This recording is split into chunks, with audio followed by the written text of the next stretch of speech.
Welcome to Antidote Radio. This is Greg McCarran. And this is Jeremy Roth-Kushel. A couple of interesting developments taking place in the last week with regards to some of the things that we've talked about over the last few weeks on this program. And one of them, the most significant probably that we talked about, was the recent arrest made in the Jewish Community Center bomb threats. And it turns out that the person who was arrested is actually an Israeli by the name of Michael Kadar. And an Israeli-American, okay? Israeli-American, yes, by the name of Michael Kadar. Thank you. And not a whole lot of information is known about this. It seems that there's almost a deliberate attempt, even within the strictly Jewish media sources like the Forward and the Traffic Agency, to not put out a whole lot of information about this person. And what we do know is that he had used there were transactions made with Bitcoin and, of course, Google Voice. He'd used various applications to disguise and to alter, with the voice disguises and all that. And also that he was that this had been an investigation that had spanned multiple continents. And apparently, you can maybe elaborate on this, that there was that there had been known for a while, perhaps by some elements, that this had originated out of Israel, and it's just now coming out. But over the course of the last few months, you've noticed, and also I have, some interesting behavior regarding how the Israeli government reacted to these threats over the last few months since they have first become public and become news in the wake of Trump being inaugurated, and the fear of anti-Semitism within some circles about the Trump administration and its warmness to, and its refusal to disavow and to crack down on anti-Jewish sentiment, and some interesting reactions in how the Netanyahu himself, when he was in the U.S., reacted to this news. And after you talk about some of that and where you think we're headed with this and what this arrest may possibly indicate, going along with the behaviors of various individuals like Netanyahu, and then get into after the significance of how the Trump administration has acted with some of the things it's done to stoke this idea of anti-Jewishness, anti-Jewish sentiment. So, Jeremy, what are you getting from this arrest, and how do you think it correlates with some of the trends that you've noticed the last couple months in terms of how Netanyahu and other prominent Israelis have responded to these bomb threats? Being that we were focusing on this as it was developing along the way, there's so much here. I feel like we could spend a month of antidotes in unpacking all of the aspects that are brought up in terms of this arrest and the reactions and the non-reactions and the looking back on in terms of what it might mean about the weird reactions that we noticed at the time. But my first reaction is this is like, we were really on to the nature of that something was funny in Denmark, basically. And something was a little funny south of Tel Aviv in this, or I don't know exactly where he's from. Michael Kadar, I think he's from maybe a bunch further south in Israel. But this is a 19-year-old young man. He supposedly has a brain tumor for 7 years or something like that, and that they say that it makes him act strangely. And he has a room full of high-tech gear.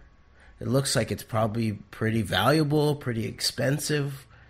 His parents, what's the deal with them? I sort of feel like Tony Hall. This feels like a redux of Tony Hall encountering Joshua Goldberg for the very first time. And there's something weird about this story. Not just that there's these young Jewish Zionist young men who are doing some type of digital false flags of some sort. And let me remind people about the Joshua Goldberg story. Joshua Goldberg was I think he was 20-something year old young Jewish American man from Florida. He supposedly also had some type of mental issues, and had a lot of gear, computers set up, and his parents not clear what they knew about it. Room full of gear, and what he did, Jeffrey Goldberg, he appeared all over in the internet with all these different sort of troll aliases, but these were not your average trolls in terms of making fun of people on the internet or calling people names. No, these trolls actually, one of them actually tried to concoct a terrorist plot in Kansas City for the anniversary, the 2015 anniversary of September 11th, at the biggest Kansas City memorial for the event. And Jeffrey Goldberg was attempting, little did he know, but he was talking to an FBI informant, I guess.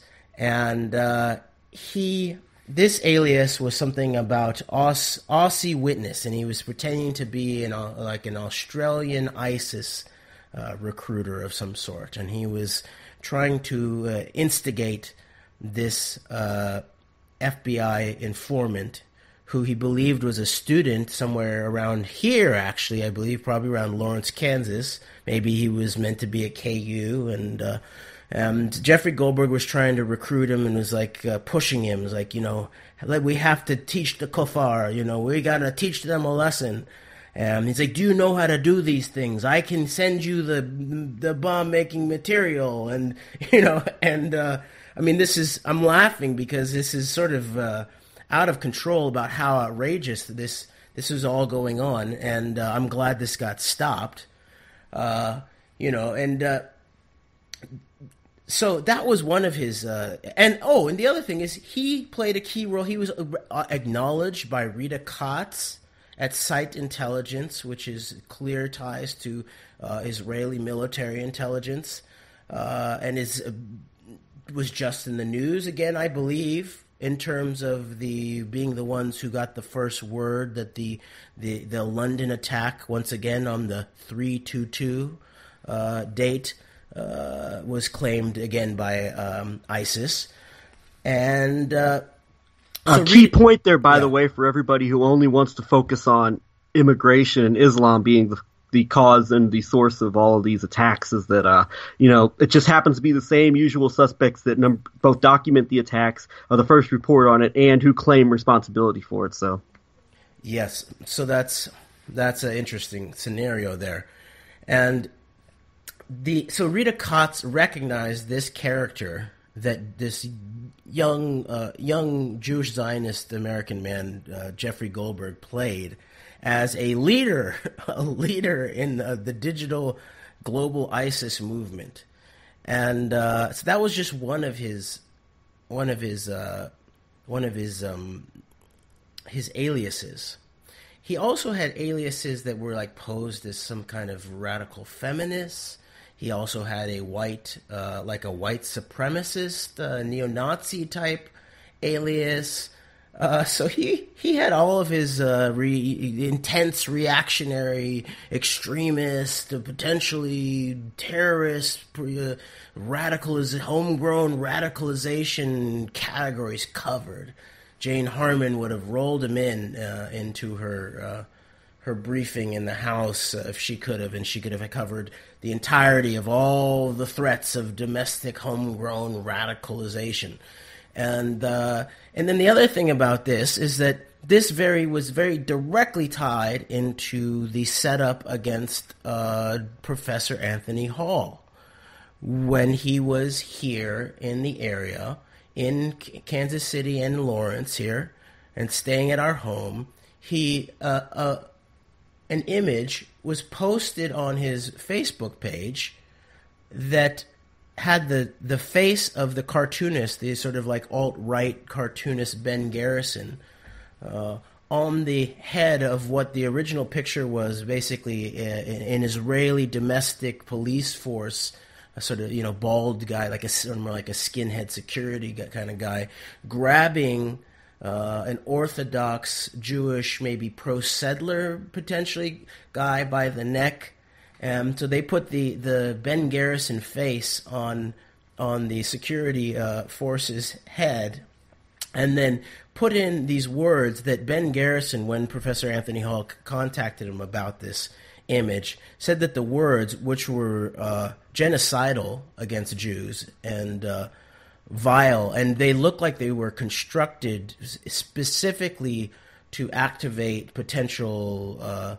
hate crime laws, human rights crimes potentially in Canada, which of course then was used against Professor Hall.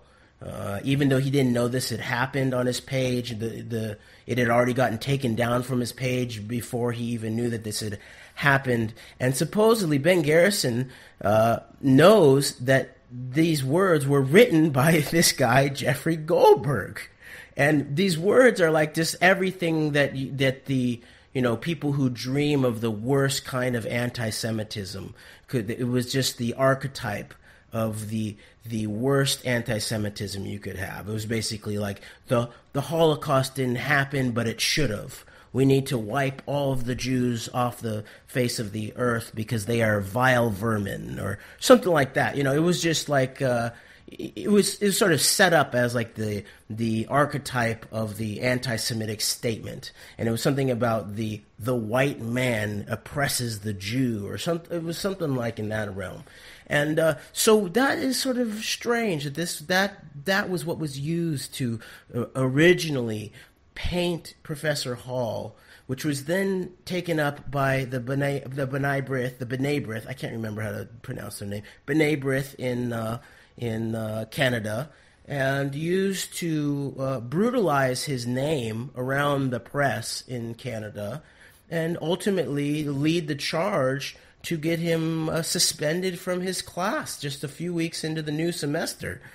And so what's interesting about this, and how this is parallel, I believe, to this young man, Michael Kadar, is that it really is like a little sliver into what's actually going on here. And what's going on here is that major parts of what's being constructed in terms of this fear complex, of this threat complex, of the trauma-based mind control that's both directed at the Jewish community and then also utilized by the Jewish community, is being. We have proof here now, at least some, that major aspects of it, whether it's something about the cartoon drawing shooting that Jeffrey Goldberg apparently was involved in a little bit in terms of Garland, Texas, or these over 100 bomb threats against Jewish community centers around the country. And around the world, actually, where people were having to take their children out at the drop of a hat and get them, take them out of the building. Here are these young Jewish Zionist young men who are involved in this. So that's one side of it. The other side of it is this really does look like a limited hangout of some sort. The kind of technology, their ability to get away with it for a while, of course, what's always it ends up these people are brain damaged or mentally ill. In the case of Jeffrey Goldberg, he was arrested, and apparently he's actually in a psychiatric ward, which plays in a different way in terms of the legal ramifications. The same thing appears to be on the way here with this Michael. They label him a computer whiz, Michael Kadar. And you're also seeing another key is that there's very little information coming out about him, so the narrative can easily be spun that he is a lone wolf type of person, just a lone wolf nutcase, which always seems it's either lone wolf nutcases or it's ISIS. I mean, it's either one or the other, but that is the key, and that I think in the future it'd be very important to see what kind of information is brought out about him and his family, because right now we're getting a very limited understanding of who this person is, which is very beneficial in trying to create a narrative that you can spin to your liking, because it just leaves and you and so.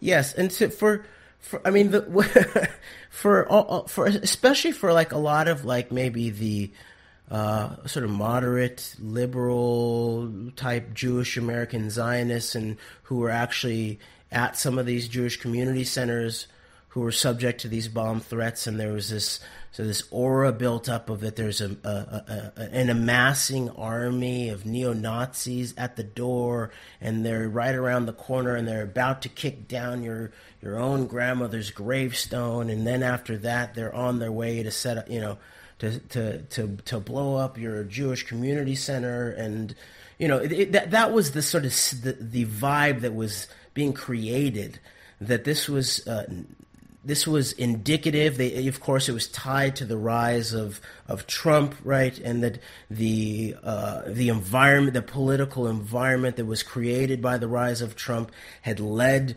to the neo-Nazis and the white supremacists and feeling they were off the chain in terms of going after the Jews in America, and yet there was all these shaky things here. There was Netanyahu, who was recognized right around the time that Trump was elected as the president of the United States of America. Netanyahu was brought into D.C., I believe, or it might have been actually on video, but the Jewish North American Community Foundations, basically the arch umbrella organization of all of these Jewish community centers that were being were starting to be subjected to these threats. They presented Netanyahu as basically the leader of the Jewish people worldwide, right? And if we take some of these stories on their face about this arrest of Michael Kadar in Israel, some of these stories say that they were months back. It was known that it was in Israel that a lot of these threats were coming from. He was sending them to it even ended up like a few months ago sending threats to Israeli police for some reason. Yeah. But he was also sending it to New Zealand and Australia and the United States of America. And then you have Netanyahu, first of all, showing up as the alleged leader of the Jewish people worldwide. He probably knew of an investigation, who knows, that may be the best case scenario. But he didn't say anything. And then he came back right after Trump had actually been inaugurated. And this, of course, was also the time when he outed his close relationship with Jared Kushner, Trump's son-in-law. And even I believe an Israeli reporter asked Trump to comment on the threats against the Jewish. It was Jake Turks, who reports, or that's a pen name, reports for an Orthodox publication, which endorsed them. Or are you talking about somebody different? That was the next day, actually. The day before that, it was actually an Israeli reporter who had asked the question in actually a more confrontational way than Jake Turks, who actually sort of was softballing Trump in a way and setting him up and had a relationship with Trump the very next day. But this Israeli reporter, Netanyahu, didn't even talk. He didn't say a word on the actual threats against the Jewish community centers, that he supposedly is like our brave leader of our Jewish community centers, and he didn't say a word about this. All he said was he reaffirmed the Zionist cred, or the personal Jewish ties to President Trump, and talked about that he knew Kushner since Kushner was small, and not that Kushner was ever small, he said. And of course, this is Trump. The literal metaphor is Trump is in bed because Trump's... Yeah, because he literally slept in Jared Kushner's bed as a teenager. When Kushner was a teenager. Right, when he visited his Netanyahu house. slept in Jared Kushner's bed when he came to visit his family. Right, and now Trump's daughter and Jared Kushner share a bed. So there's this sort of sense of like that was what was really being claimed. the Jewish people, sure, they're scared. Their babies, they're under threat. Their toddlers are under threat. They believe from C4 and that type of thing. But I'm Netanyahu. I'm the leader of the Jewish institutions worldwide. Who cares about that? Let me talk about whose bed I slept in.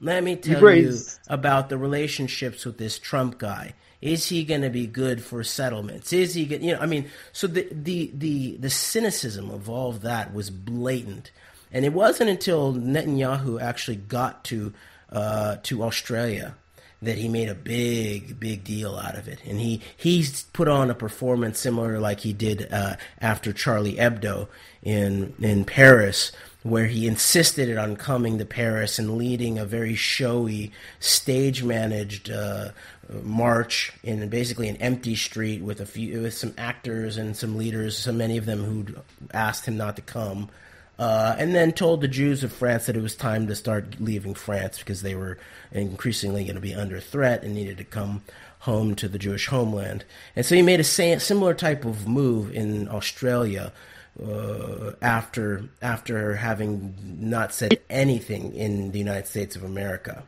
and he encouraged the Jewish community to come to Jerusalem and all this, and so that's one piece of it. And then there's this other piece of it that's very, very interesting too, which is how I was getting into it about how the sort of the moderate or the liberal Zionists in America are thinking about this. I read this article.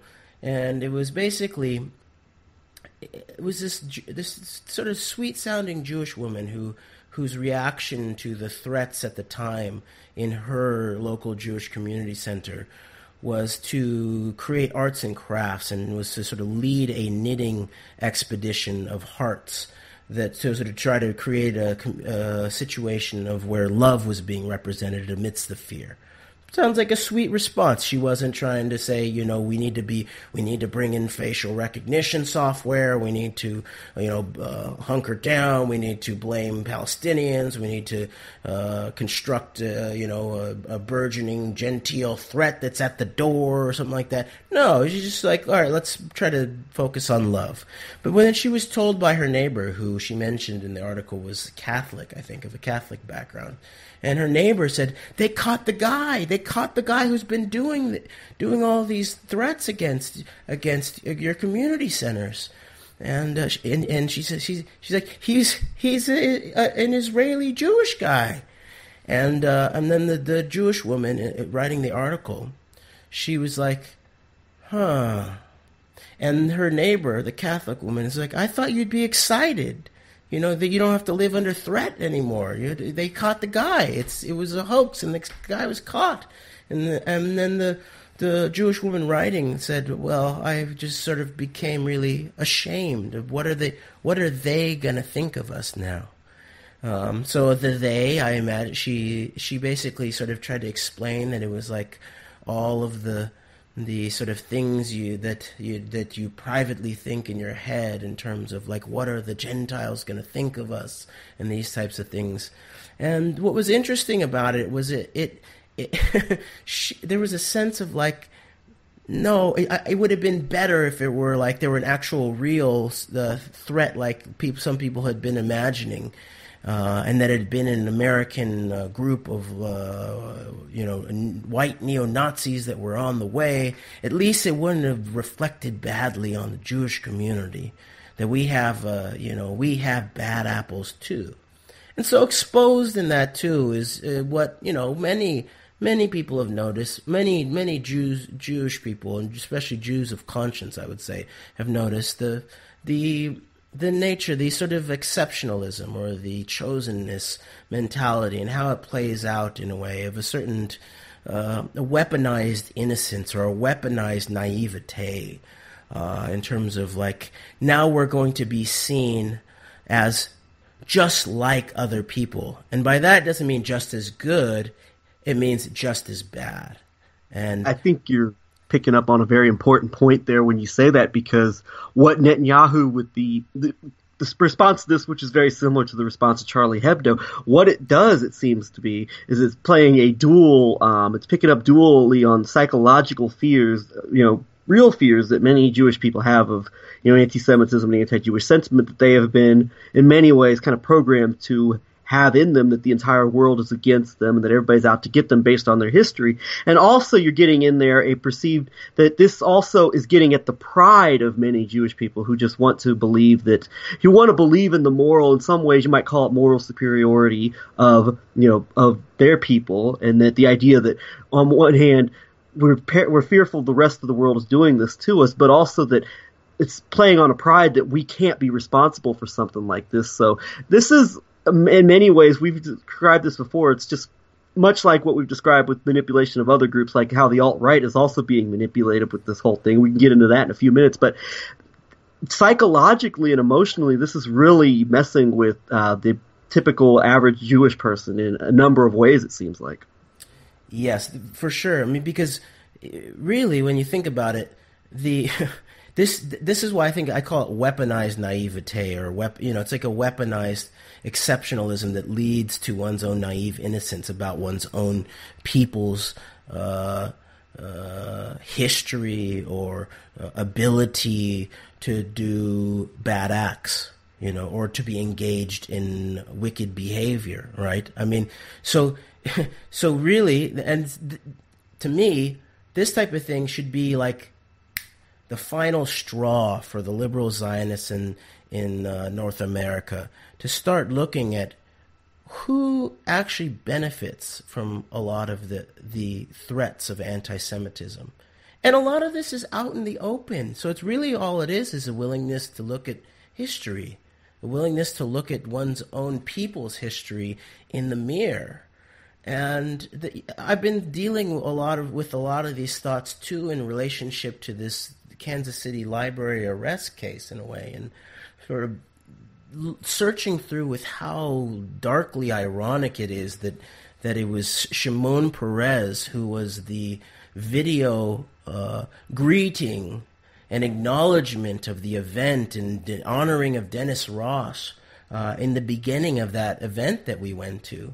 And looking deeper into who he is, because he was a liberal Zionist, right? And he, of course, served as... I think of Perez as being a lot like a Henry Kissinger, where he plays both sides of that establishment. Yes, or a Brzezinski maybe, or of some sort, in a way. He's sort of friendly with the necessity of the dark statecraft and the geostrategic use of terrorism for a strategy of tension.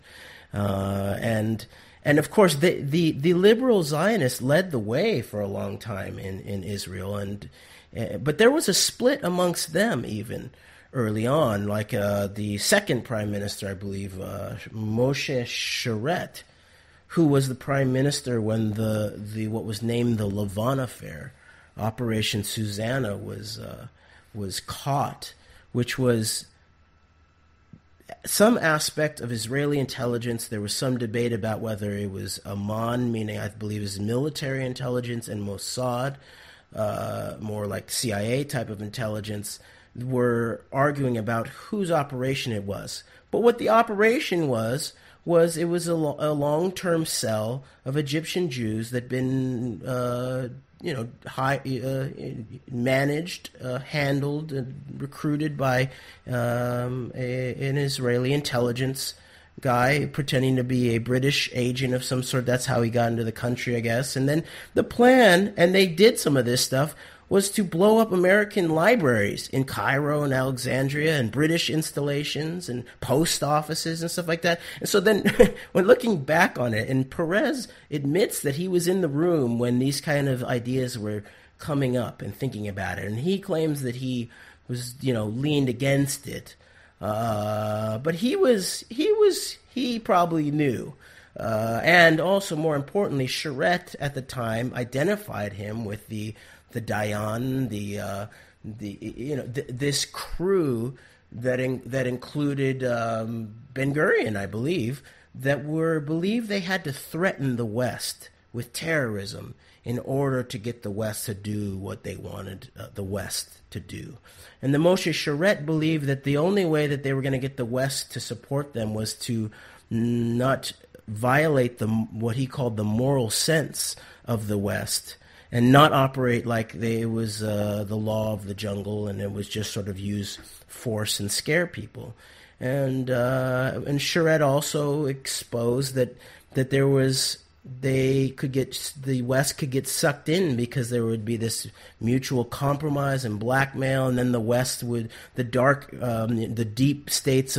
deep dark aspects of the states of the West would then benefit in terms of control of resources in the region, and that would become a sort of a mutually compromising trade-off. And then, for example, Christopher Boulin draws out the contemporary resonance with this analysis and saying, look at September 11th, terrorism used to scare the West.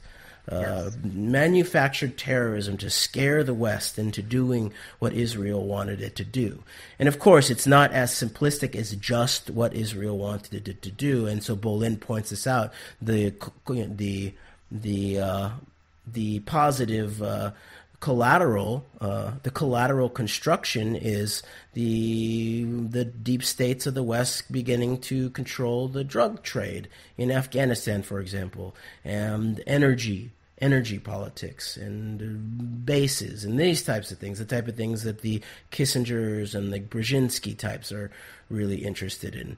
And so I just look at at this Perez guy, and he also in the modern era, he was seen as like he was sort of the Hollywood friendly Zionist, in a way that Netanyahu is really even, a lot of like the liberal Hollywood and the liberal. It was Shimon Peres, before he died a couple years ago, was making inroads with the American Latino community with various celebrities such as Eva Longoria to try to create an outreach and a closer relationship between the American Latino community and Israel. So that's an interesting point. And like he was even on what's her name, Chelsea Handler's show when she went to visit Israel, and so there is a sense of that he was sort of the liberal face of the terrorist Zionist complex. And of course, so looking at him at this American library on the screen, and how he was connected to this plot to blow up American libraries in Alexandria, of all places, which has resonance with the burning of the Alexandria Library, from centuries back, which was the epicenter of knowledge in the world, and then for the arrest to happen, and this then traces back to security developments that had taken place in the local Kansas City Jewish Community Center after quote former FBI informant shot 3 people outside of Jewish community installations in Overland Park, I believe, Kansas, a few years back. And then they were then contacted by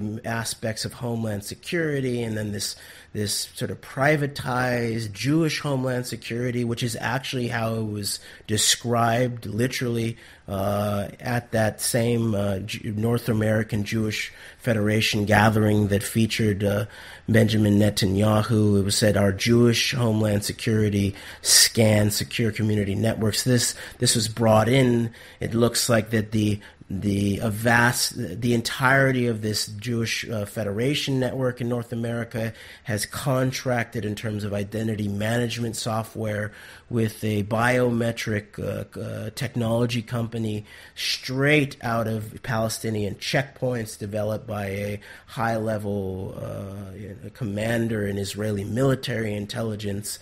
So the sense that this is very, very directly affecting American Jewish lives. Like, I mean, really, like, may seem like an overstatement in a certain way, but if you think about the actual physical harm,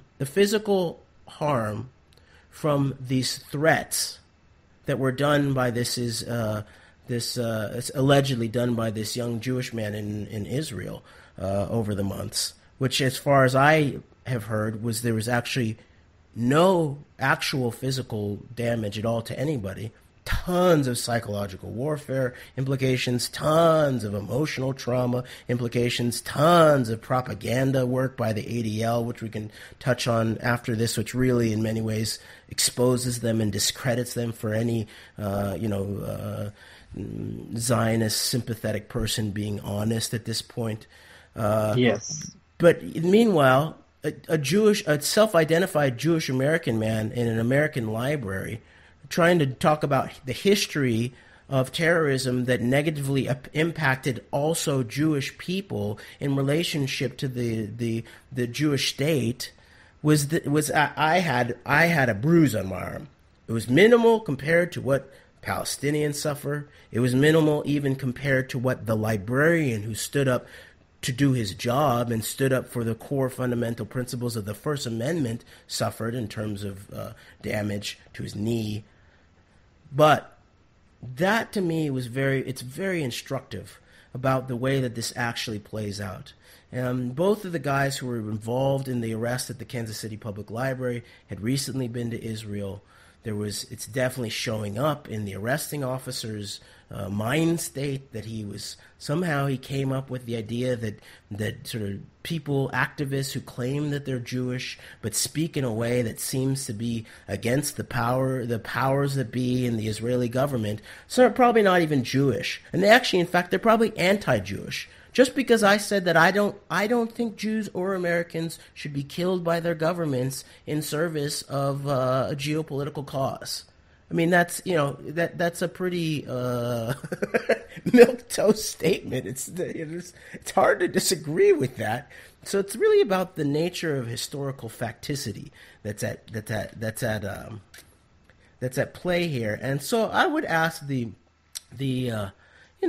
Jewish Zionist Americans and the sort of the moderate to the liberal aspects to really look into what these types of cases mean, the Jeffrey Goldberg, the Michael Kadar, and whether it suggests something even much, much deeper than some type of little bit of shame about how there's young men who are sort of messed up in the head and do bad things, but more like directly in line with the people that are celebrated as the leaders of the Jewish state have advocated for decades about utilizing terrorism and utilizing anti-Semitism. This goes back a long, long time. So I think it's time for the people to get with it. And of course, there's some interesting things that Gilad Atzmon has traced out in terms of this interlocking relationship, this comfortable relationship between Jewish chosenness and American exceptionalism. And then this, in many ways, is the psychological foundation for this very twisted relationship that has been created between the darkest, shadiest parts of both of these cultures. And so I guess I would leave this topic on the idea of let's start looking into what we might call the idea of the Jewish deep state. There is a Jewish state, and there must also be a Jewish deep state. And so let's begin thinking about that as a concept, and we might even want to explore whether the Jewish deep state might be one of the primary and premier beneficiaries, and potentially, very likely even, instigators of what's known as anti-Semitism and threats, terrorist threats even, against the Jewish people, to keep them in fear and to keep them clinging not only to their sense of victimization and chosenness, but also to a thugged-out garrison so-called security state that's involved in a long-term occupation and still slow-moving genocide that's not so slow-moving for the thousands of dead Palestinians.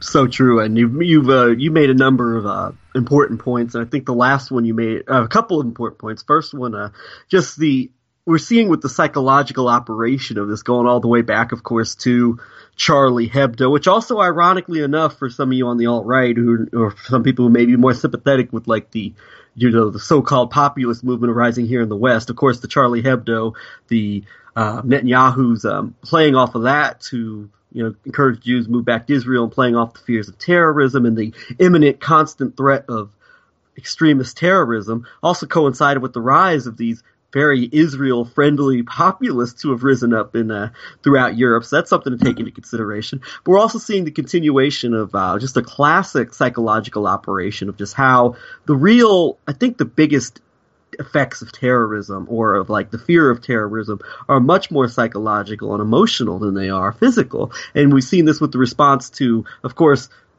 September 11th, of course, was a disastrous event, which is the catalyst for so much destruction globally. But I think that the effects of it have been much more psychological and emotional on the people who the nation was affected by it than it has actually been physical. And we're seeing that here too with the reaction of many in the Jewish community, like the lady who you cited in the article, and her response to it was not, man, this is morally terrible. It's, oh my gosh, it's one of our people, and this takes away our moral, agency that we may have or whatever, the moral exception that we perceive ourselves to be. So yeah, we're seeing this again, and Americans are the same way with their exceptionalism as far as non-Jewish Americans believe that we're exceptional. We can't do these things.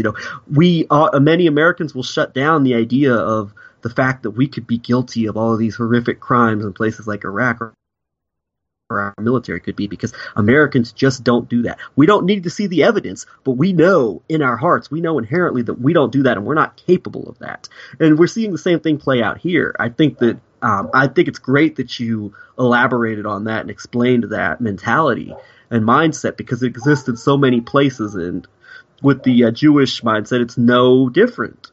And also you talked about how the left flank of Zionism will ultimately provides cover, because even within like the progressive outlets, Democracy Now!, Amy Goodman, which I think is probably the most influential of the progressive media outlets there is, devoted all sorts of coverage to the threat of the Jewish Community Center bombings when it was perceived to be a neo-Nazi or white supremacist threat, bringing on the heads of the Southern Poverty Law Center or the head of the Anne Frank Center or whatever organization to moan and to cry how terrible this is. But it's pretty much been silenced. I mean, there's only been one day that's passed since the actual event. But on Friday, there was nothing on her program about now that the threat has been revealed to be a Jewish Israeli American. There's been no, I'm not going to say that there won't be discussion of it in the future, but as far as the first day afterwards, there was no discussion of the implications of this and how the effects of this. And what we're seeing, though, is an example, and what you alluded to is an example of how the left hand plays the right hand, and how ultimately, because of one of the taboo topics we're not supposed to discuss, the prevalence of Zionist sympathetic, Jewish individuals and corporations that are sympathetic to Zionism, the prevalence and monopoly in many ways over most of our mainstream media outlets and institutions, that they know that this information about this Jewish American or Israeli American bomb hoaxer can be pretty much swept under the rug, and that all of these outlets, whether they're right or left, will pretty much join in lockstep in suppressing this and shifting the narrative to how they want it shifted to. So once again, this is another call to action for those on the progressive left who care about human rights and care about freedom and liberty and care about all this stuff and care about ending this destruction that we're causing throughout the world, and particularly throughout the Middle East and to the Arab world, that if you care about this stuff, you've got to take a look inside yourself and really take a deep, hard look, much like Americans need to take a long, hard look at what we're doing and put aside your psychological limitations that are kind of keeping you from seeing the reality of what is being done in our name, and in the same way, the reality of what Israeli leaders and Jewish leaders claim is being done in the name of the Jewish people. And it's time for these progressive Jews and other progressives in general to stop allowing this programming to control them and to dictate how they respond to these incidents. And I think you, as a Jewish American who has been victimized by this mentality with the JCC response the security response to your standing up and confronting Dennis Ross at the Casey Public Library, you've experienced this firsthand, and it's time to start to move past this programming and really start to be a voice to stop all of this. And one way to do that is to stop the psychological and emotional manipulation that goes on within your own ranks that is aided by the pro-Zionist media apparatus, whether it's right or left, the government, popular culture in general, just continues to perpetuate this fear. And it's time to really take a stand against that. I wanted to move on to an article that I had sent you. I believe it was from a Canadian outlet called The Star. Maybe you could go into this. Trump advisor Jared Kushner's ties to Israel raised questions of bias. Real quick, what did you see as being really noteworthy out of this article? Well, there's a lot here, which basically expands on the sort of the sense that we had about Jared Kushner and his family, and there's definitely his father went to jail in regards to different crimes, I believe related to business and real estate and that type of thing, but also involved in some type of blackmail, intra-family blackmail. But now this expands what this connection is, this deep connection to Israel that Jared Kushner directly has. So it's not just the Netanyahu was a family friend and slept in his bed and these sort of personal things. This is also material in terms of money on the books. And it's interesting that it basically points out, this article in the Star, it's a Toronto paper, right? Is that correct? Greg, I believe it is the Toronto Star. Uh-huh. Yes, I believe it's the Toronto Star. So it's an article saying that there's a question about whether Kushner might be too close, or Yes, it is the Toronto Star. So it's interesting. So we're getting this from outside of the country. We're having to get this article from outside of our own country here, to raise the questions of obvious bias of Kushner. And this is, people say, okay, you guys are obsessing about the Zionism and Israel connection. But this is like, especially this week with all of this coming out and the Friedman vote in the Congress, and this arrest of the young Israeli man, Israeli-American. The Friedman confirmation, which, by the way, Alex Jones's new hero Rand Paul confirmed and had no reservations about doing so. This is key, and there's even a story that we're not going to be touching on about the potential sort of public blackmail or undermining of the Russian-Iranian relationship by the Israelis, and an accusation. It's not clear it's true. It's not clear it's false, but that the Israelis and the Russians traded keys, and the Russians gave the Israelis backdoors to some of the weapons, the counter aircraft weapons, I believe, that they'd sold the Iranians, and then the Israelis gave the Russians backdoor keys to weapons that they'd sold to Georgia, I believe. But this is very much in line. This Israeli axis here is really a key to the Trump administration, and as we've been tracing, is key to the politics of the United States of America. And it's also what you're not allowed to talk about is Zionist influence and control. Right. You're allowed to talk about the Israel lobby, which is sort of like constructed as this external force that comes to D.C. and AIPAC does their thing once a year. And yes, there's sort of like, some helpful American sort of hardcore Jewish Zionists who give money and press on the Congress people. But what's you're not really allowed to talk about is how indigenous the Zionist power configuration, as James Petrus might term it, or as I might term it, the Jewish deep state. How the Jewish deep state actually operates, and how global the Jewish deep state's reach really is, and how it's not clear whether it actually looks like the Jewish deep state is much more powerful in the United States of America than it actually is in Israel. If one could imagine that, and what that all means in terms of the poles of military power and the poles of media power and the poles of money power. These types of things. This is a type of thing that we need to talk about. And we can talk about this in ways that doesn't... And you can tell from the way we talk about this. We're about... Similarly, back to the library, the point is less terrorism. We're trying to stop the idea of people being terrorized by phantoms and boogeymen and real threats, meaning speaking truth to unlawful power and unjust power to bind its criminal use of violence, especially in the most toxic form when it's used to scapegoat and to push and trigger our hindbrain to get us to do or support in whatever way the mass slaughter of our fellow human beings.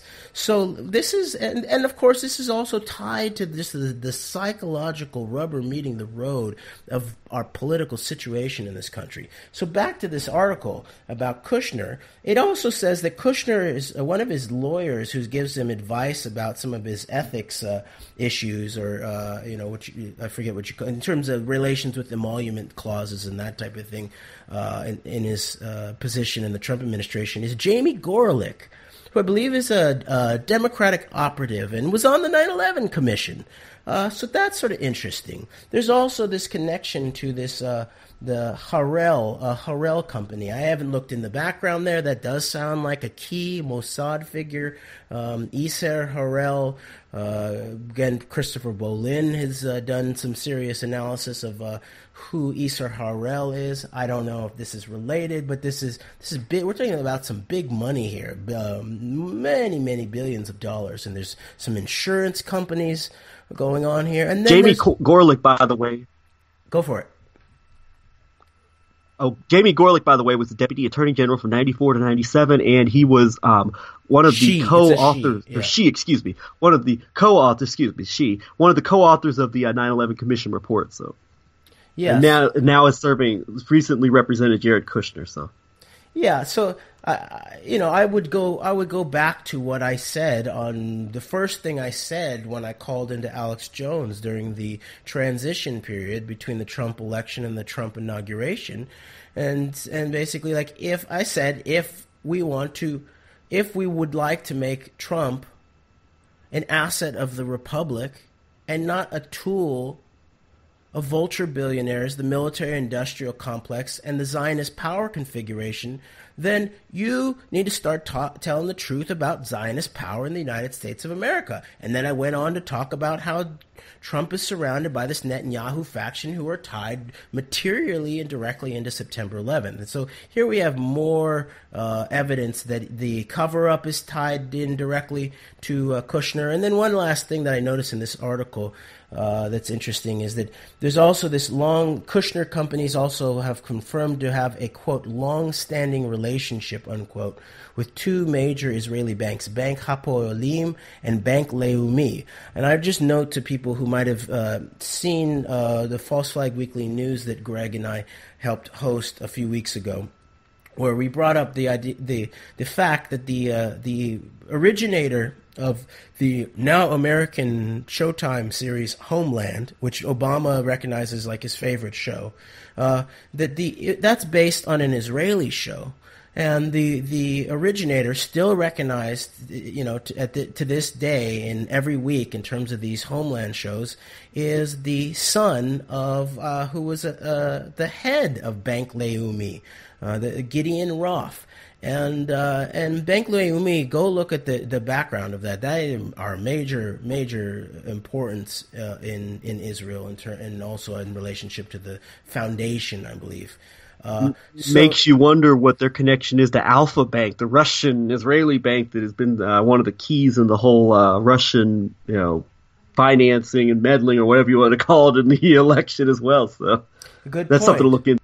Yeah, we should look into that. And then the end of this article is interesting. It says that a prominent Palestinian politician, Jibril Rajoub, told foreign reporters that Trump made clear to Palestinian President Mahmoud Abbas in a recent phone call that he was his, quote, strategic partner in making a, quote, real and serious peace between Israelis and Palestinians.